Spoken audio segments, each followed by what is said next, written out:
This engine is not a myth, and it is not a legend told by old men leaning on shop counters. It is a real physical machine that once outsold every muscle car in America. And then almost overnight, it disappeared so completely that most car people alive today have never even heard its name. You have heard of the Hemi, you have heard of the Boss 429, you have heard of the LS6 Chevelle.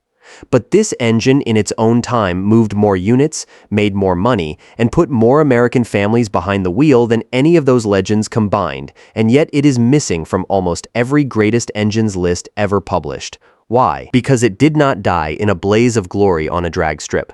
It did not go out with a bang. It went out quietly, strangled by regulations, buried by a fuel crisis, and erased by an industry that wanted to forget the era it came from.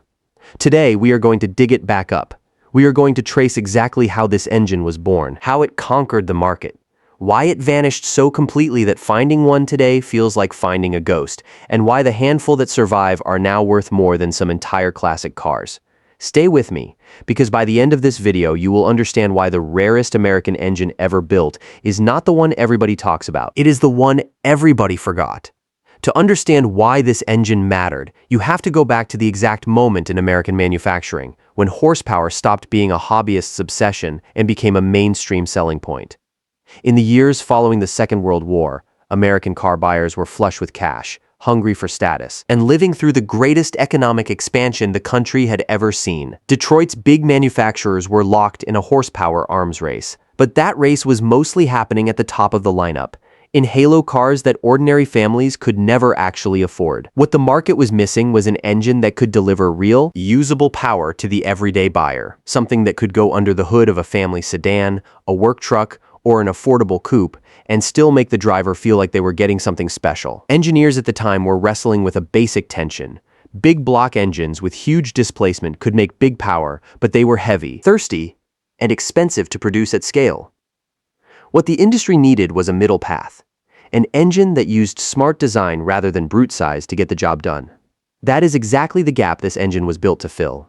And it is exactly why, when it launched, almost nobody predicted just how dominant it would become. The engineering team behind it made a series of decisions that look, in hindsight, almost too simple to be revolutionary, but at the time they were a genuine departure from how the rest of the industry was building engines.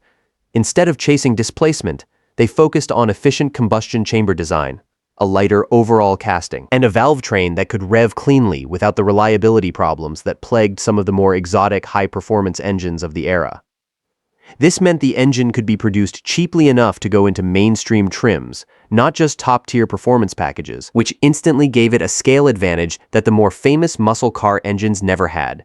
A Hemi or a big block 427 might win magazine cover stories and drag strip bragging rights, but they were expensive, complicated, and often reserved for specific high-performance models that represented a tiny fraction of total sales. This engine, by contrast, could be dropped into the same basic vehicle platform across multiple trim levels, from the base model all the way up to the sportier variants, which meant that instead of selling in the thousands like the Halo engines, it sold in the hundreds of thousands. It became the quiet workhorse under the hood of cars that regular Americans were actually buying and driving to work every single day. And that silent, unglamorous ubiquity is precisely why so few people think of it when they picture a great American engine. When production numbers are compared honestly, the picture becomes almost absurd. The most celebrated muscle car engines of the golden era, the ones immortalized in posters and documentaries and endless YouTube countdowns, were built in relatively small numbers because they were expensive options bolted into a narrow slice of the lineup. This engine, meanwhile, quietly became one of the best-selling engines in the country during its production run, embedded in family cars, base model coupes, and fleet vehicles that never made a single magazine cover. Dealerships did not market it with flashy badges or drag strip time slips. It did not need that kind of marketing because it sold itself through word of mouth about reliability, smooth power delivery, and a price point that made performance accessible to people who were never going to spend Halo car money. In terms of raw units built and sold, this engine dwarfed the outputs of the cars people now consider the defining icons of the muscle era, and that fact alone should have guaranteed it a permanent place in automotive history. Instead, its very success in the mainstream market became the reason it got left out of the mythology, because the muscle car legend that Americans fell in love with was built around exclusivity, aggression, and drag strip drama, not the quiet workhorse humming along in a million driveways. For a period of several years, this engine was everywhere. It powered commuter cars, it powered mid-size family sedans. It even found its way into some performance-oriented trims, where it proved it could hold its own against engines with far more displacement and far more marketing muscle behind them. Owners loved it because it struck a balance that was genuinely rare for the period, delivering enough power to feel satisfying on the street while remaining docile and dependable enough for daily use, without the maintenance headaches and fuel appetite of the bigger displacement engines competing for the same buyers. Mechanics of the era came to respect it because it was straightforward to service, built with tolerances that held up well over high mileage, and forgiving of the kind of casual maintenance schedules that most families actually followed rather than the meticulous care that show car owners lavished on their Halo engines.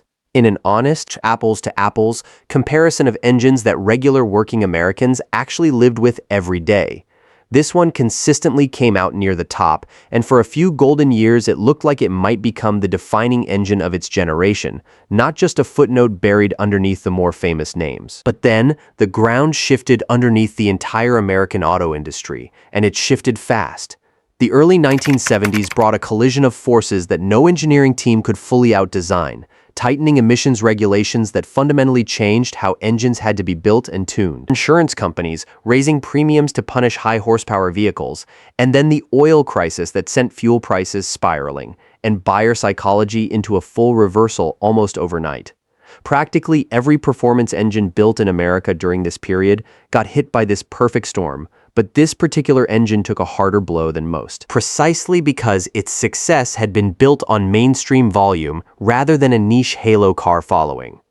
When new emissions equipment strangled its compression ratios and its once smooth power delivery, the very qualities that had made it so beloved, the effortless daily drivability and the confident throttle response, were the first things to disappear. Detuned, choked by early smog equipment and increasingly expensive to produce to the new regulatory standards, the engine's business case collapsed almost as quickly as it had been built. Manufacturers facing shrinking margins and a buying public suddenly terrified of anything associated with high fuel consumption made the calculated decision to phase it out entirely rather than continue investing in a design that regulation had essentially gutted from the inside. What makes this disappearance so remarkable and so different from the fate of the famous muscle car engines is how quietly it happened.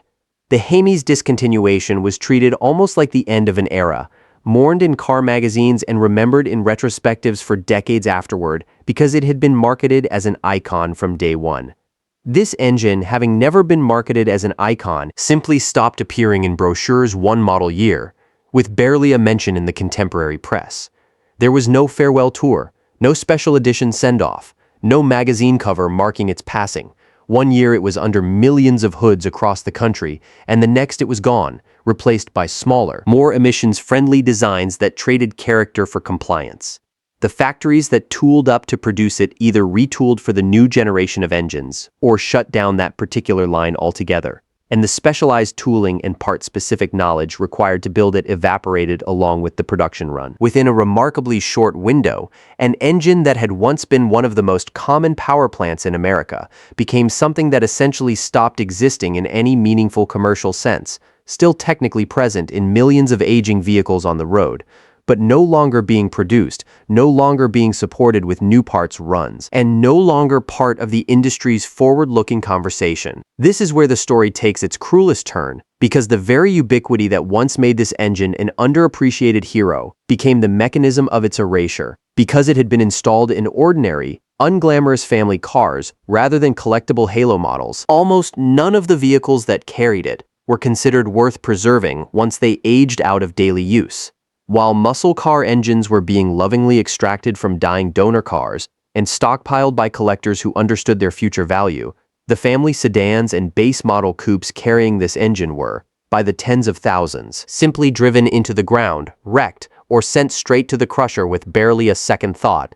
Nobody was pulling these engines to save them for a restoration project a few decades down the line, because nobody believed there was anything special enough about them to be worth saving. Scrapyards processed them by the truckload throughout the 70s, 80s, and into the 90s, recycling the very same iron and aluminum that collectors would later realize represented one of the rarest surviving artifacts of that entire manufacturing era. It is a strange, almost tragic irony. The engine that once outsold nearly everything else on the road became rare precisely because it was never treated as rare in the first place. Fast forward to today, and the numbers tell a story that almost nobody in the collector world initially expected. Enthusiast registries and mark-specific owner clubs, the kind of dedicated hobbyists who track surviving examples of specific engines and drivetrains with genuine obsession, have slowly pieced together just how few verified numbers matching examples of this engine are believed to still exist in running condition. When you compare that surviving count against the original production numbers, the attrition rate is staggering, far higher than the survival rate for the famous muscle car engines that were actively preserved from the very beginning. Some estimates place the number of documented verifiable surviving examples in the low hundreds, a number that sounds almost impossible given that the engine was, in its heyday, among the most common power plants built in the country. This scarcity has started to reshape how serious collectors view it, no longer as a forgotten also-ran, but as a genuinely rare artifact of a specific and fascinating moment in automotive history. A survivor from an era when quiet competence lost the marketing war to loud, exclusive halo cars, but ultimately proved just as historically significant.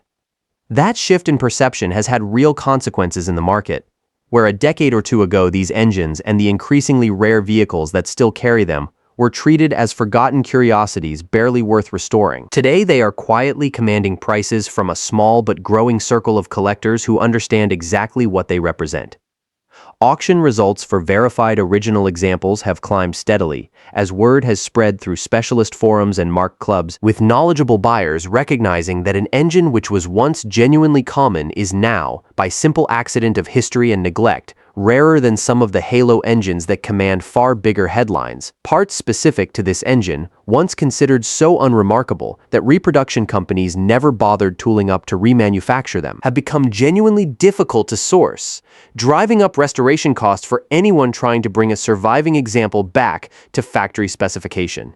This scarcity premium is not driven by nostalgia marketing or a famous racing pedigree. It is driven by pure, honest rarity, the kind that emerges naturally when something common is neglected long enough that it becomes accidentally precious. So what is the lesson buried inside this story? It is a reminder that the cars and engines we celebrate as legendary are not always the ones that mattered most in their own time. History has a habit of rewarding drama over substance, remembering the engines that screamed loudest on a drag strip while forgetting the ones that quietly, competently carried an entire generation of American families to work, to school, and back home again, day after day, year after year, without ever asking for applause. This engine did more real, measurable work in the American economy than almost any of its more famous rivals. And it paid the price for that humility by being erased from the story almost entirely. Its survival today, in whatever small numbers remain, stands as a quiet rebuke to the idea that only the loudest, most exclusive machines deserve to be remembered.